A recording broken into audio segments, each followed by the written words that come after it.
Hello, beautiful souls, and welcome back to Unbreakable You, where we talk about healing, empowerment, and build the life that you deserve. I am Olga, your healing and empowerment mentor, and today we're diving into something so powerful, your childhood trauma and how it becomes your adult patterns. Have you ever wondered why you keep attracting the same type of relationship? Why you find yourself people pleasing even when you know that it actually drains you. Why you panic when someone is upsetting you or even push away people before they get the chance to hurt you. Well, most of these patterns aren't random. They are old survival strategies that your younger self created in order to feel safe. And unless we bring them into light, they will continue to rule and run your life on autopilot. Today, I want to help you understand the connection between your past and your present and give you tools to start breaking the cycle so you can show up as your authentic, powerful self. And to begin, I want to start by explaining what childhood trauma is. And I know that when we say childhood trauma, many people think that it has to be extreme abuse or neglect. But trauma really isn't only about big events. It can also be moments where your emotional needs weren't met, whether it was consistently or just at a key moment. And if you grew up feeling unseen, unheard, and unsafe, that's considered to be trauma. Even saddle patterns where you never being allowed to say no or being told to stop crying. These moments shape how you see yourself and how you see the world. As kids, our brains are still developing. We are like little sponges. We're forming beliefs about ourselves and the life. And if we feel abandoned, criticized, or had to earn love, our nervous system stores these experiences as blueprints for what's normal. And there's some ways where childhood trauma shows up as adult patterns, and I want to mention some of those. So if you're a people pleaser, it's because love felt conditional. And so you had to always do something in order to feel that love. If you're avoiding conflicts, it's because speaking up always got you punished. If you're choosing unavailable partners, it's because that's what love felt like growing up, meaning your parents may not have been emotionally available for you. If you are a perfectionist, it's because mistakes weren't safe when you were a kid. And if you self-sabotage, it's because deep down, you believe that you don't deserve better. So I want you to think of one habit or reaction that you've had that just feels automatic and you know it's not helping, but you still keep doing it. So think about that pattern and share if you feel comfortable. You can message me privately or just mention in the comment. I would love to hear that. There are cycles from wound to pattern that you can follow. And before we talk about those cycles, I want to mention what attachment theories there are, because there are theories of the different three types of attachments. There's a secure attachment. Secure attachment is when you feel trusting, you feel safe in a specific relationship. Anxious attachment is when you fear of being abandoned. You feel you're afraid of being left, and so you cling on to that relationship even if you know that it's not healthy for you.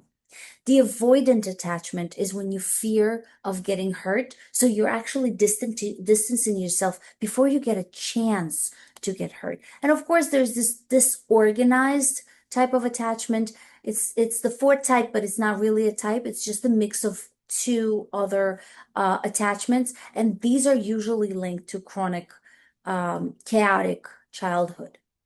So your attachment style is shaping you in your early ages and then plays out in your adulthood unless you consciously rewire it. And rewiring it isn't easy, but it's doable. Our brains are wired to choose the familiar over whatever is healthy. If love used to feel inconsistent, your nervous system may find calmness to be boring. That's why we sometimes unconsciously pick partners, pick jobs, or even friends that recreate those old wounds for us because our mind thinks that it's normal. Think about a recent time where you felt triggered. What did it remind you from your childhood?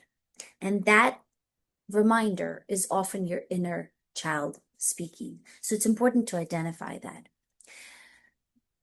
Childhood trauma affects and impacts real life, whether it's relationship, career, self-worth, health, body, so many aspects. I'll give you a few examples. In relationship, you might keep choosing controlling partners because it feels similar or familiar to what you had in your childhood. Or maybe you stay silent in an argument because conflicts felt unsafe when you grew up. Some people overwork because they want to be praised. They want to hear praises from their bosses because they are chasing this parental approval that they never got. Others may, on the other hand, play a very small role at work because they were told not to shine too much as children. Trauma doesn't just live in your mind, it also lives in your body.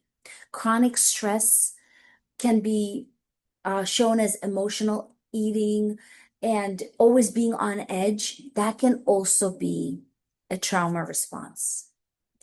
Grab a notebook right now and write down one repeating pattern that you noticed in life, and under it, jot down the earliest memory that you can think of you feeling this way, that feels connecting. No judgment, just curiosity. Because these will help you heal and rewire your patterns. And I'll give you some ways of start rewiring and start healing. But the very first step of healing is awareness.